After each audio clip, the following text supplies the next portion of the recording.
Hey guys, and welcome back. Or if you're new here, hi, hello, my name's Georgia, and on my platforms here on the internet, I mostly focus on unsolved true crime, but sometimes I like to just take a look at good old-fashioned mysteries. And today we're going to be talking about a mystery with a difference.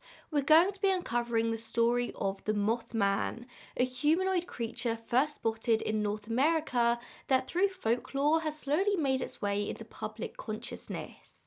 The Mothman is a cryptid, an animal whose existence or survival is disputed or unsubstantiated, but whom cryptozoologists believe may exist somewhere in the wild.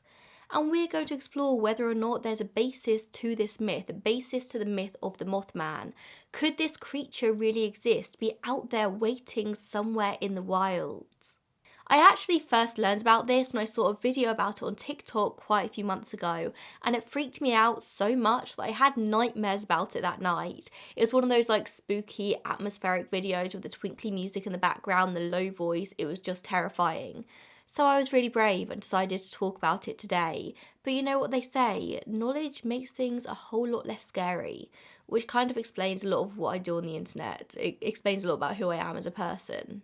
Two things before I get into the rest of the episode. First up, you may be able to tell, but I have just a touch of the COVID currently. I feel surprisingly okay, but I sound a bit gross. I'm a bit puffy and my eyes are watering. I don't know why I have decided to continue filming this video, but I'm workaholic and I had to get it done today. So I'm doing it, but I think I sound worse than I actually am. So hopefully it's coming across as a sexy cold voice rather than awful. And secondly, I want to say a huge thank you to June's Journey for sponsoring today's episode. June's Journey is a mobile game that I've played and loved for a very long time now. It's a hidden object mystery game where you play detective and try and solve the murder mystery of June's sister. You have to find clues in hidden object scenes in order to take you further into the story, discovering new characters in the mystery as you go along, piecing together photographs, slowly step by step finding out what happened to June's sister. As you progress through each chapter, the hidden object scenes become much more complicated, relying on your detective eye and your memory to find the objects and hopefully unlock a clue. And all the while, you're also trying to renovate the old rundown land belonging to June's family and bring it back to its former glory. The more land you can renovate, the faster you can progress through the chapters. It will be no surprise to anyone that I really enjoy the mystery aspect of this game. I love slowly unravelling the story and trying to figure out what's going on.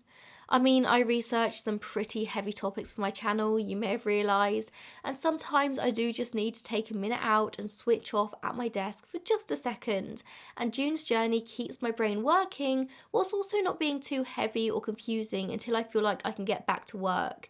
It's really invaluable to have something that can sort of distract you for a little bit sometimes. You can download June's Journey by clicking on the link in the description box down below, or you can scan the QR code that's on screen right now. June's Journey is completely free to download and is available on Android and iOS mobile devices, as well as on your PC through Facebook Games.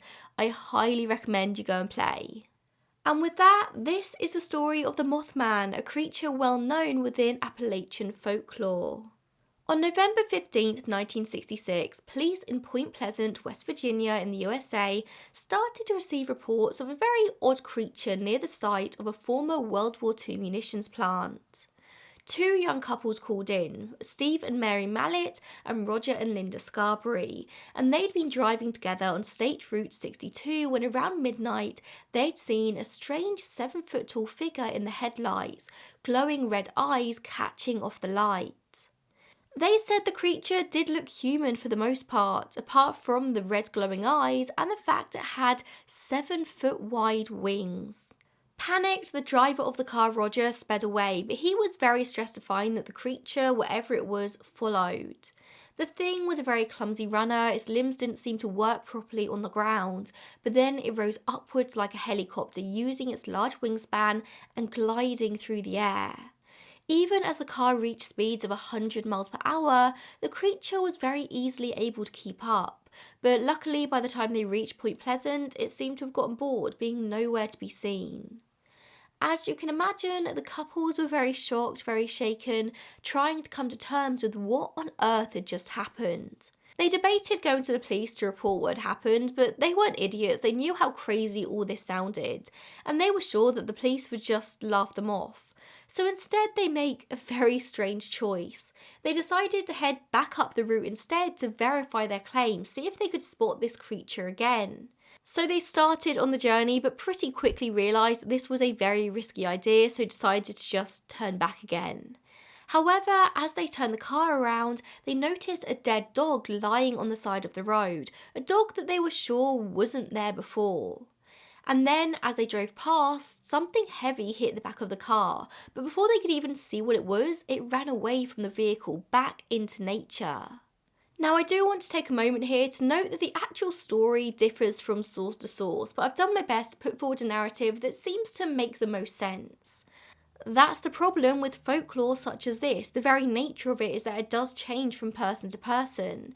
The dictionary definition literally says the traditional beliefs, customs and stories of community passed through generations by word of mouth.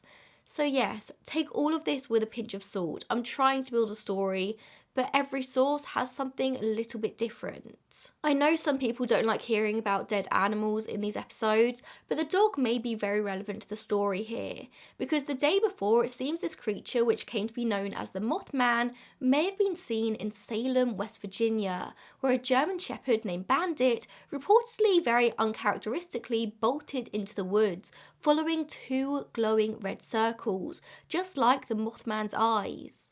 Bandit's owner, Newell Partridge, said that he followed him into the woods, but the dog just vanished. He found nothing but paw prints just going around in circles, and then just nothing. He was gone. A day later, here's a dog being seen on the side of the road where the Mothman has also been seen. By the time the couples made it back into Point Pleasant for the second time that night, they decided that they probably did need to report what they'd seen to the authorities. They pulled into a diner and asked the owners to call the police for them, with Deputy Millard Halstead arriving shortly after to take their statements. Now, very importantly, Halstead had known these couples for a very long time, and they didn't have any particular reputations as liars or troublemakers. None of them had ever had any run-ins with the law before. Point Pleasant was a kind of place where everyone knew everyone. All Halstead knew was that these couples seemed genuinely scared, and it seemed worth an investigation at the very least. At around 2 a.m. that morning, investigators headed to the munition site and had a look around, but nothing was really there. The only things of note was that some officers reported very eerie static sounds coming from their radios, there seemed to be no sign of the dead dog, and there was a strange pile of dust, but no sign of any weird creature. All four of the witnesses were interviewed separately. They were all asked to describe the incident in detail, and they all were asked to provide a sketch of the creature they'd seen, and all of their statements and drawings perfectly corroborated each other. Now, of course, if this was all planned, that does make sense. They could have spent weeks planning this hoax out. But at the same time, why would they? What is the point of this? They weren't known troublemakers. They had nothing really to gain from this. And the same thing stuck out to all the investigators here. The witnesses' genuine fear. That kind of thing really isn't easy to fake. In the aftermath, Linda Scarberry even had to be treated for shock. She later claimed that at one point she was visited by men in black suits who asked her in detail about the encounter and warned her to never discuss it with anyone ever again. Now, clearly she did discuss it because we know of this encounter, but why would she make something like that up? She was genuinely medically shocked. I haven't been able to find any logical explanation for the men in black suits, but if she was being treated for shock, it's maybe not unbelievable that this part of the story might not be true or entirely correct, even if Linda herself fully believed it was. Suffering through a traumatic experience like this can do really unexplainable things to the human mind. The very next day, on Wednesday the 16th of November 1966, a local newspaper, the Point Pleasant Register, published an article on its front page about this incident with the headline, "Couple See Man-Sized Bird, Creature, Something." Steve Mallet is quoted in the article as saying, "It was like a man with wings. It wasn't like anything you'd see on TV or in a monster movie." Reading directly from the article, it says, "We went downtown, turned around and went back, and there it was again," Mallet said. "It seemed to be waiting on us." He said the light grey-like creature then scurried through a field. It had also flown across the top of the car. "It apparently is afraid of light," Mallet reasoned, "and maybe it thought it was scaring us off." The young men said they saw the creature's eyes, which glowed red, and it seemed to want to get away from the lights. They said it looked like a man with wings, but its head was not an outstanding characteristic. And this wasn't the only article. Journalist Mary Heyer also wrote another for the Athens Messenger, which was also published on Wednesday, November 16th. This again was front page, the headline reading, "Winged, red-eyed thing chases point couples across countryside," and hit a lot of the same points as the other article I just mentioned. Mary would follow up on the story multiple times over the coming months, and each time she renewed the conversation once again. As you might guess, once the articles were published, other members of the public also started to come forward with their own stories of a very similar creature. 3 days beforehand, apparently, 5 men were digging graves in the nearby town of Clendenin.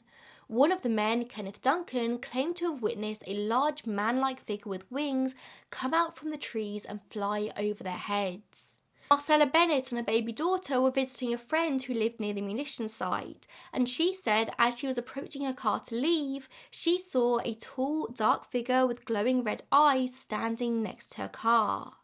She was so shocked that she actually dropped her baby before scooping her back up and running back into the house, and she was so scared she stayed there all night. Throughout the night, the creature kept poking its head in the windows, but by the time the police arrived, it was long gone. Marcella did eventually go home, but she said she saw the same creature at her house several nights afterwards, like it had kind of followed her there. Local Connie Carpenter said she was driving home from church when she saw something large fly right at her car, nearly causing her to crash. She described a creature with eyes as red as the devil. Connie would also report strange men in black suits coming to her after this incident, warning her not to talk of what she'd seen. Over the next year, nearly 100 sightings of this creature would be reported, and the residents of Point Pleasant were so determined to get to the bottom of what was going on that they would arm themselves and go out searching by the munitions site. But as far as I could find, they never found any clue of any creature there. It very much seems to be a case of this creature appeared when you were least expecting it. If you were searching, it was nowhere to be seen. At some point, the creature earned the moniker of Moth Man, although no one really seems to know where this came from. Maybe simply because of the wings. Some others have also made connections to the Batman TV and comic series, which was very popular at this time. One of the main villains was the Killer Moth. I do think reported sightings that followed the original do need to be taken with a pinch of salt. Of course, some may have been legitimate, but this story received a lot of attention in the days after it happened. It featured on the front page of the biggest local newspapers. And there will always be people out there who are just looking to be a part of something bigger than themselves. I'm not saying that every reported sighting here comes under that umbrella, but certainly some of them would do. This tale captivated the public. It would feature on the front page regularly in the first few weeks. People were definitely talking about it and it captured their imaginations. People were looking out for the Mothman. Sure, it was scary, but it was also fun to speculate about for locals. And this did come about in a time when people were particularly fascinated with aliens and UFOs, which in itself was born out of fears surrounding the Cold War at this time. People were constantly watching the sky, scared of nuclear missiles coming towards them, and this kind of naturally led to a fascination with all things sky-related. People became really aware of what's a UFO versus a potential bomb, a potential missile coming towards them. Of course, there never was a bomb in the end, it was a Cold War, but that didn't stop the fear. It must have been a really scary time. Also, you have the space race going on as well, with America getting the first man on the moon less than 3 years after this. A lot of the focus in the media at this time was sky, aliens, unidentified objects. Like, you were always looking for stuff in the sky, and a flying Mothman would certainly capture that attention. I mean, even in the very first articles about the Mothman, it's specified by one of the witnesses that this was not a UFO. I mean, that is how much it was at the forefront of everyone's minds. He felt like he had to make that distinction. He had to say, this definitely wasn't a UFO. It does sound like a leap, I know, but things like this do affect the human psyche much more than anyone realises, and it's really important context at the time. Just over a year after the original sighting, in early December 1967, more witnesses claimed to have seen the Mothman hovering over the Silver Bridge, which connected Point Pleasant and Gallipolis, Ohio by Route 35. And then, on December 15th, tragedy struck during rush hour, when the bridge suddenly collapsed under the weight of vehicles. 27 vehicles fell into the freezing water down below, resulting in 46 deaths. It was just an awful mass tragedy for the local people, something that kind of couldn't be prevented. It was always going to happen eventually. The reason for the collapse was kind of just human error. Investigation found that the cause of the collapse was down to the failure of a single eye-bar in a suspension chain, a small 2.5mm deep defect that weakened the entire structure. It would have been pretty much invisible to the human eye, and technology at this time just wouldn't have picked up on such a tiny thing. There was no way of knowing it was there. But the bridge was carrying much heavier loads than it had been originally designed to, and it had also been poorly maintained over the years. This was literally a disaster waiting to happen. But locals quickly made the connection to the Mothman sightings just a couple of weeks earlier. I guess it made it easier to blame on this unexplained creature than human error. Many people began to speculate that the Mothman was responsible for the collapse, whilst others said it was a warning that something bad was about to come. And whilst for over a year now local residents had been very deep in the Mothman conspiracy, it hadn't really spread much wider than that, maybe some people across the state. It certainly wasn't nationwide news. But all of that changed with the Silver Bridge collapse. Interestingly, after this point, local sightings seemed to pretty much come to an end, but the story started to spread nationwide and then worldwide. In the decades since, every time there's a mass tragedy such as the Chernobyl explosion, the collapse of the I-35W bridge in Mississippi, the bombing of a Russian apartment building in 1990, 9/11, and so much more, someone will always come forward with an alleged sighting of the Mothman. He's said to be a precursor of destruction, a harbinger of doom. The legend of the Mothman seems to kind of fall in and out of popularity over the coming decades. Every so often it gets a big resurgence and then people seem to forget about it again. In 1975, paranormal journalist John Keel released his book entitled The Mothman Prophecies, following his own investigation into confirmed sightings of the cryptid. And then in 2002, a film based on the book is also released, starring Richard Gere and Laura Linney. And each of those releases comes with a whole load of new people coming forward with apparent sightings. In 2016, an anonymous source submitted apparent photographic evidence of the Mothman, a photo that they apparently took on Route 2 in Mason County, West Virginia. It's a pretty clear photo of a very odd-looking creature, but many experts have dismissed it as being inconsistent with other descriptions of the Mothman. It's not as long or slender, the wingspan isn't wide enough. It could be pretty much any creature set against this sort of like backdrop of a darkening sky. It very much could be fake. The next year, in 2017, researcher Lon Strickler, who's run the popular Phantoms and Monsters blog since 2005, publishes a record of 55 sightings of the Mothman. But according to psychologist David A. Gallo from the University of Chicago, there's just a little bit of confirmation bias going on here. Strickler's blog is read daily by tens of thousands of paranormal enthusiasts, investigators, and people seeking the truth. And it's thought that people who visit a paranormal-centric blog such as this one are inherently more inclined to believe in and therefore witness the existence of a Mothman.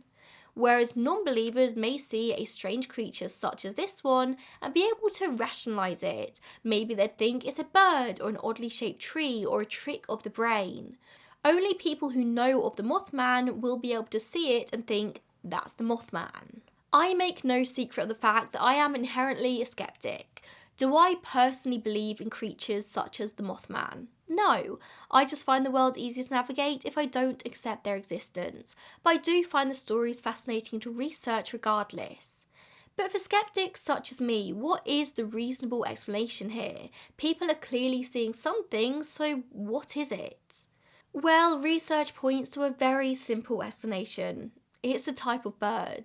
And this isn't a new theory either. Like, even in the very, very early days of the investigation, all the way back in 1966, Mason County Sheriff George Johnson commented that he thought it was just an unusually large heron that he called a shitpoke, which is a genuine term for any number of birds in the heron family. A shitpoke or a shitepoke. I'm not sure how it's pronounced, but Shitepoke.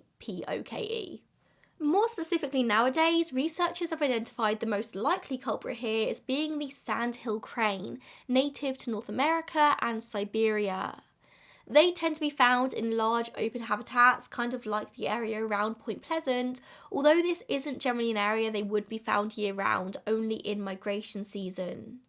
The Sandhill Crane is generally anywhere from 2'7" to 4'6" in height, with wingspans up to 7'7", but it's not out of the question there could be an unusually large one in the area. Seeing one of these birds out of season, shadowed against your car headlights, I could see how one might think it was an unexplained cryptid. They also have red rings around their eyes, which when reflected in a car headlight or in a torch could give a very creepy red glowy-eyed effect. According to allaboutbirds.org, Sandhill cranes are known for their dancing skills. Courting cranes stretch their wings, they pump their heads, they bow, they leap into the air in a graceful or energetic dance. And that could explain the weird movement of the Mothman as described by many witnesses. Most sightings also come at night of the Mothman. During the day, people might be seeing this crane and be able to identify it for what it is. It's a very big bird. During the night, in the dark, people's brains fill in the blanks, and they don't think bird, they think weird, long, gangly creature with wings. I hate to say it, Mothman believers, but I really do think this is just a really big bird.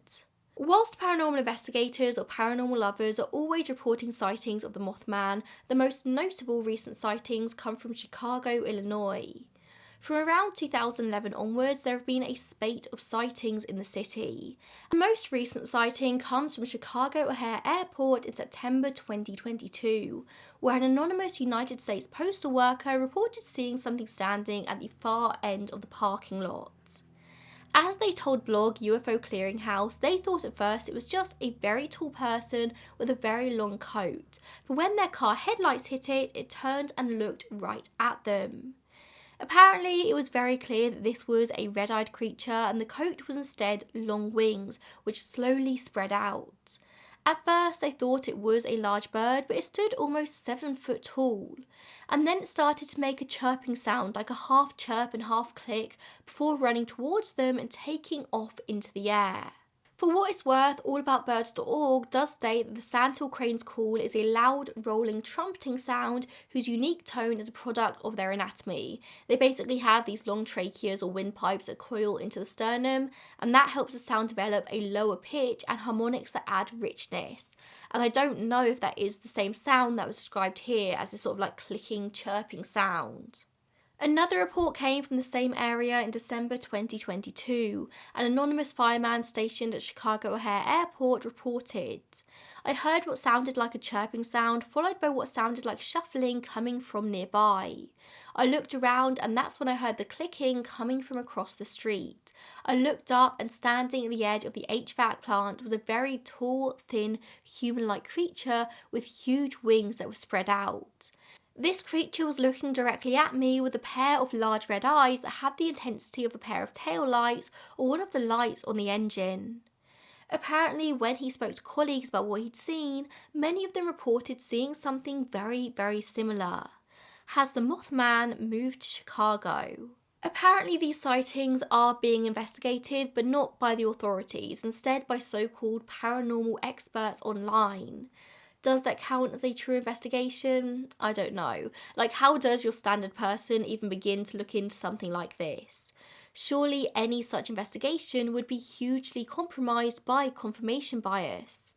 But then I suppose the opposite could be argued about non-believers investigating. They would be looking instead for evidence that it doesn't exist rather than it does. If you're asking me, it is unlikely that any sort of Mothman really exists because, as I said, I am a skeptic, but it is truly fascinating to research. I might not believe, but I suppose no harm is coming from the people that do. And a lack of solid evidence doesn't stop locals in Point Pleasant trying to capitalise on this myth. And why not? As of 2002, each year Point Pleasant holds the annual Mothman Festival, following an effort to increase tourism in the area. Event organiser Jeff Wamsley states that the average annual attendance is around 10,000 to 12,000 people, which is pretty impressive.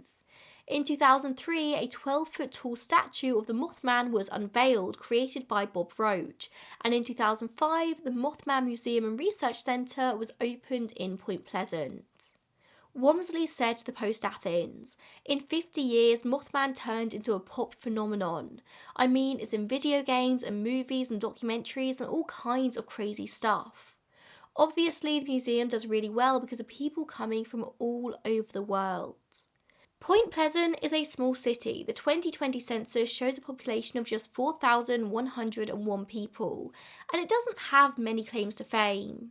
Before Mothman, they might have got in some historians who were fascinated by the Revolutionary War. The town was built on the spot of the first battle of the war, but other than that, they don't have many sort of famous things.